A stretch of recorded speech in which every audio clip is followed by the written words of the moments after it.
अस्सलामु अलैकुम वरहमतुल्लाहि वबरकातुहू।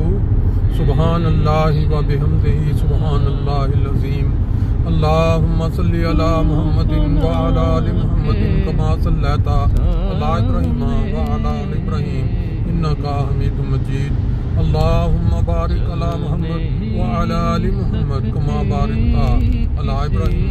व अला आलि इब्राहीम इन्नका हमीदुम मजीद।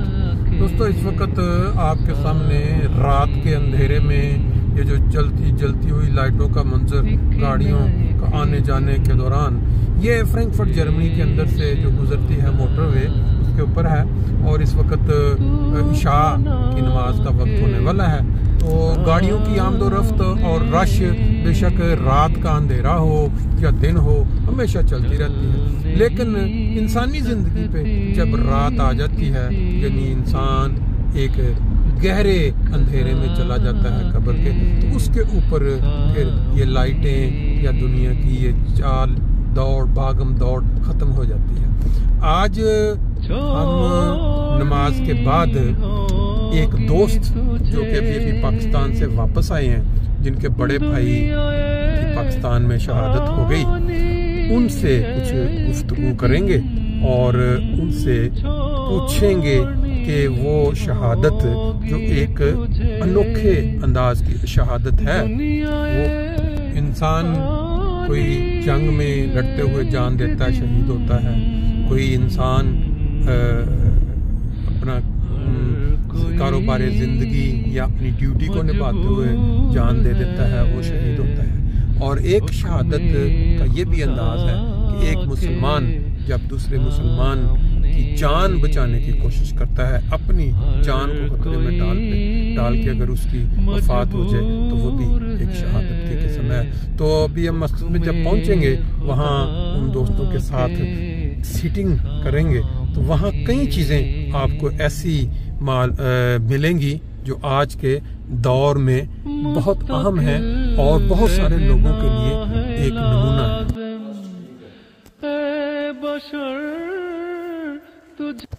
ले जी, ये आप देख रहे हैं पीछे कि तस्वीर है हज़रत मसीह अलैहिस्सलाम की, और फिर जो खुलफा हैं उनके बाद।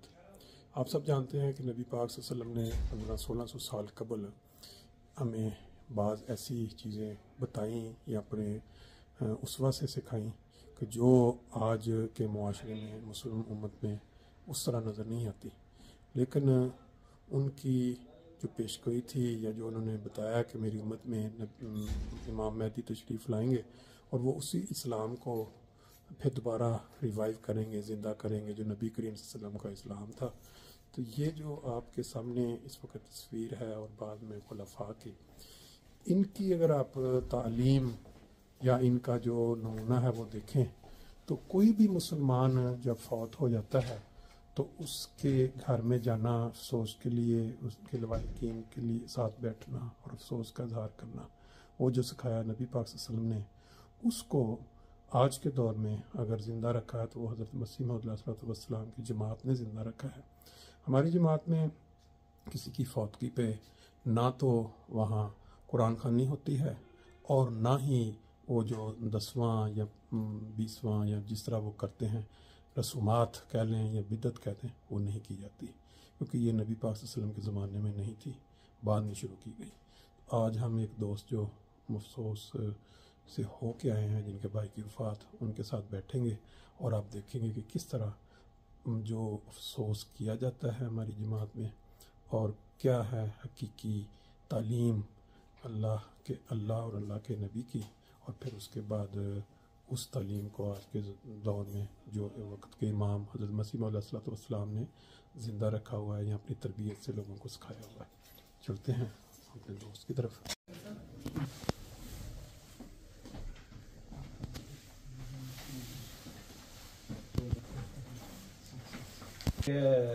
दुबई। अच्छा, वो किस तरह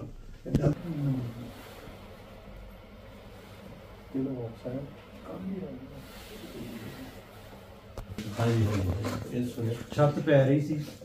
लुक पा रहे थे, 10% हिस्सा रह गया लुक वास्ते। वो दो मजदूर लगे हुए सन एक मजदूर ने तेल पाया नरम करने वास्ते तेल पाते तेल पा देना जी हाँ जी ये 10 मीटर किते दूर सन तेल पाया ना ते जेड़ा दूसरा मजदूर सी उन्हें मना कीता कि लोग गर्म है तेल ना पा अच्छा चल लग 10 मिनट रुक जा उन्हें जल्दी से उन्हें छुट्टी जल्दी करनी थी घर जाना थी उन्हें उस तेल उन ले लिया लोग गर्म सी वो एकदम बंदा है आगे और वो इस तरह ही आग बाहर निकली है बंदा नहीं है ड्रम से वो बंदा नहीं है वो लड़के नु भी आग पै गई वो जिस जड़ा तेल सी कोल पिया दा ओनु खौफ नाल ओ ना ड्रम गिर गया ओए तेल मिट्टी दा हुंदा मिट्टी दा तेल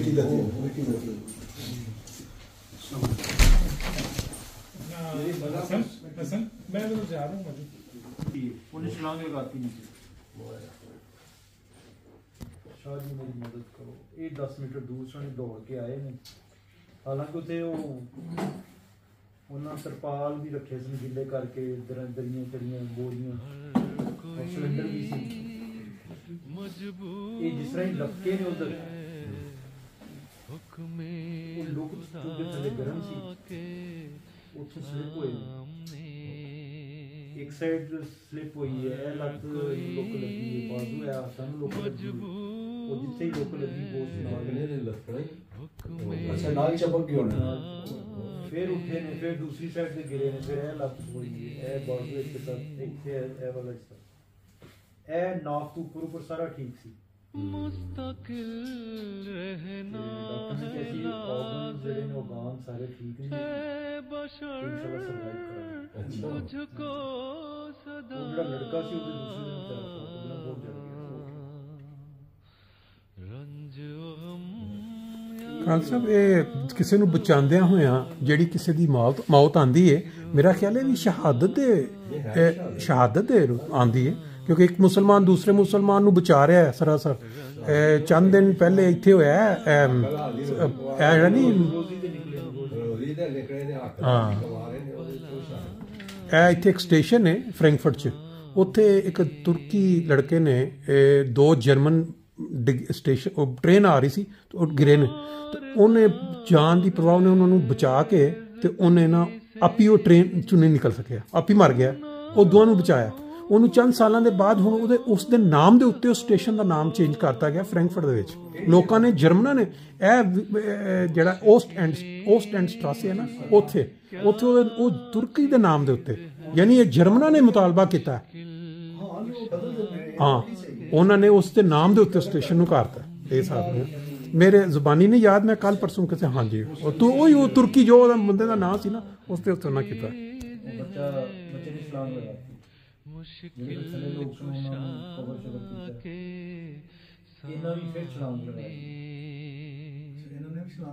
ਯਾਨੀ ਛੱਤ ਤੋਂ ਇੱਕ ਘਰ ਦੀ ਛੱਤ ਤੋਂ ਥੱਲੇ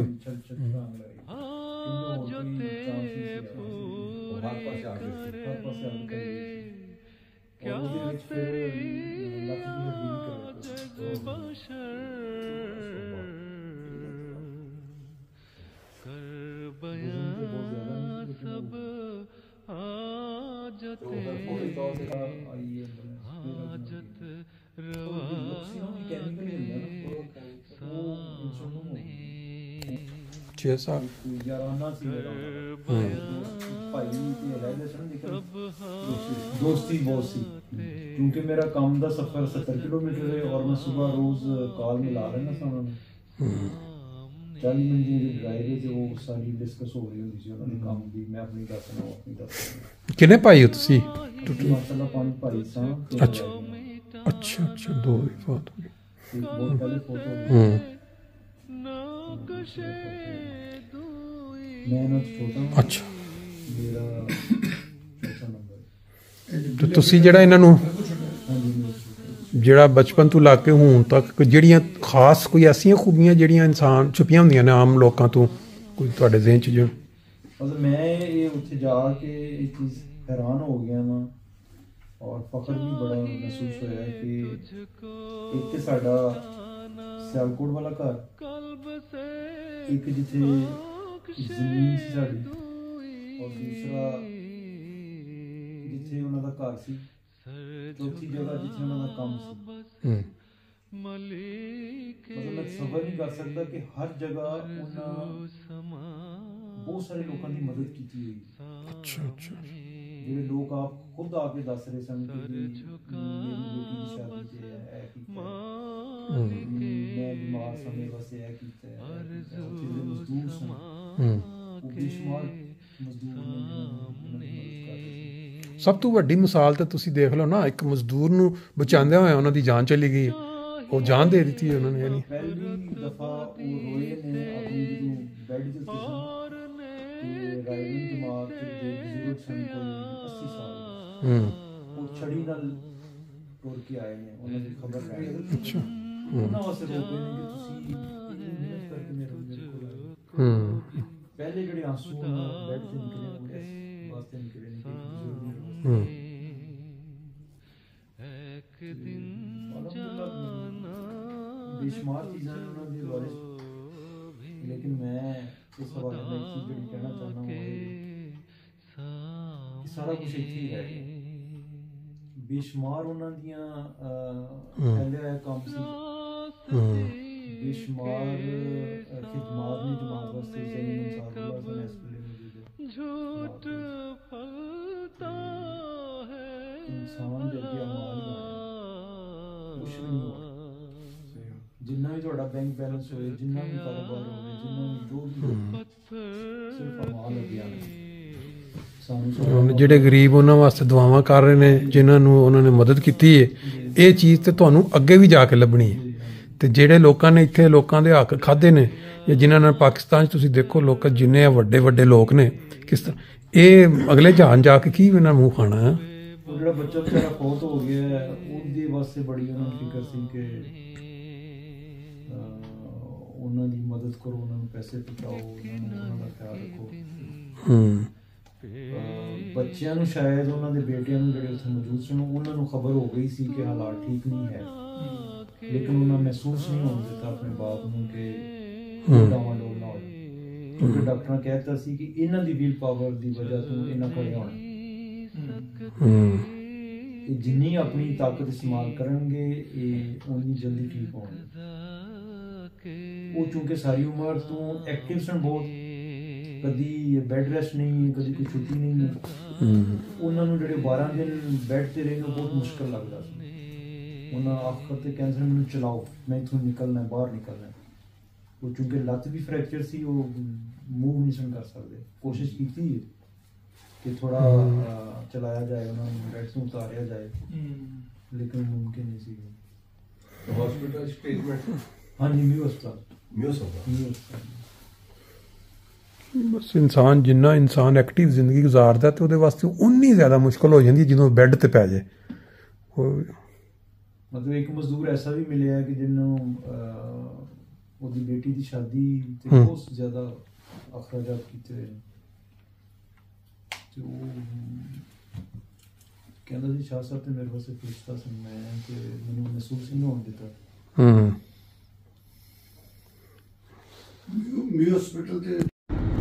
ले जी, आपने अभी देखा कि किस तरह जमात अहमदिया के अंदर जब कोई शख्स किसी फैमिली में वफात पा जाता है तो उसके जो लवाहिकीन हैं उनके साथ जो अफसोस का इजहार है किस तरह किया जाता है बैठ के। जो तालीम है इस्लाम की, ये इतनी प्यारी तालीम है। नबी पाक सल्लल्लाहु अलैहि वसल्लम ने सिखाया है कि जब कोई मुसलमान भाई तकलीफ़ में हो तो उसका गम हल्का करने के लिए उसके पास बैठना चाहिए और फिर जो जाने वाला है उसका जिक्र खैर करना चाहिए, उसकी खूबियों का जिक्र करना चाहिए। और ये मकसद क्या है इसका? मकसद ये है कि जो भी वफात पा जाता है उसके करीबी जो अजीज़ होते हैं, माँ बाप, बहन भाई, बच्चे, वो गम की हालत में होते हैं और वो अपना इस गम में जब वो निढाल बैठे रहेंगे तो नुकसान होता है। तो जब कोई भाई दूसरा जाएगा मिलने के लिए तो वो जाके थोड़ा उनका गम इस तरह हल्का करेगा कि उसका जिक्र खैर होगा, जाने वाले का, उसकी खूबियों का जिक्र होगा, उस वाक़या का जिक्र होगा, किस तरह ये वाक़या सारा हुआ। मगर एक चीज़ जो बहुत ज़रूरी है वो आज के जो इमाम वक्त या वक्त के इमाम हज़रत मसीह मौऊद अलैहिस्सलाम, उनकी जमात में ये चीज़ बड़ी क्लियर कट बताई गई है या सिखाई गई है कि एक तो ये है कि कब्रों के ऊपर जाके चढ़ावे चढ़ाना, जिस तरह के आम रिवाज आप पाकिस्तान में देखते हैं, बाद ममालिक में देखते हैं कि लोग जाते हैं कब्रों पे चादरें चढ़ा के उनसे मिन्नतें मांगते हैं, उनकी चढ़ावे, और उनसे मांगते हैं कि जो फौत हो चुके हैं कि हमारे लिए ये फौत शुदगान बुजुर्ग जो हैं वो औलाद का इंतज़ाम कर दें, हमारे सुकून का इंतज़ाम कर दें, हमारे माल का इंतज़ाम कर दें। ये चीज़ जो है ये शिरक में आती है, क्योंकि एक इंसान जब कुरान के मुताबिक कुल्लु नफ्सिन ज़ायक़ातुल मौत, यानी हर नफ्स ने मौत का जायका चखना, जब मर गया एक इंसान तो वो जा चुका है, अब उसकी कब्र पे जाके उससे मदद मांगनी ये शिरक में आता है। तो जमात अहमदिया में ये सख्ती के साथ मना है दुआ की खातिर कब्रों पे जाना, उस बुजुर्ग के लिए दुआ करना, उसकी दर्जात की बुलंदी के लिए दुआ करना, ये तो कॉमन सेंस है। लेकिन एक मरे हुए शख्स से ये तवक्को करना कि वो मेरे काम कर दे, ये जो है ये इस्लामी तालीम नहीं है। फिर इसी तरह बाकी जैसे मैंने पहले भी बता दिया कि वो जो एक रवाज है बाज़ मुआशरों में कि कुरान ख़वानी कहीं भी जाएं, चलें जी हाथ उठाएं कुरान में, चलें जी वो इतनी दफ़ा कुरान ख़त्म, ये भी जो है ये बाद में इस्लाम में शामिल किया गया है। इसकी कोई सनद नहीं मिलती नबी पाक सल्लल्लाहु अलैहि वसल्लम के दौर की। इसी तरह वो जो 10वां और इस तरह वो दिन रखे होते हैं, लोग इकट्ठे होते हैं और वो खाने पकते हैं, फिर वहाँ पे वो बैठ के कुरान खानी या वो क्या, ये सारा जो है वो आज के जो इमाम वक्त यानी नबी पाक सल्लल्लाहु अलैहि वसल्लम के बयान फरमूदा इमाम महदी, उन्होंने आके वो सब दुनिया को समझाया कि ये गलत बातें हैं, इनसे बाज रहें।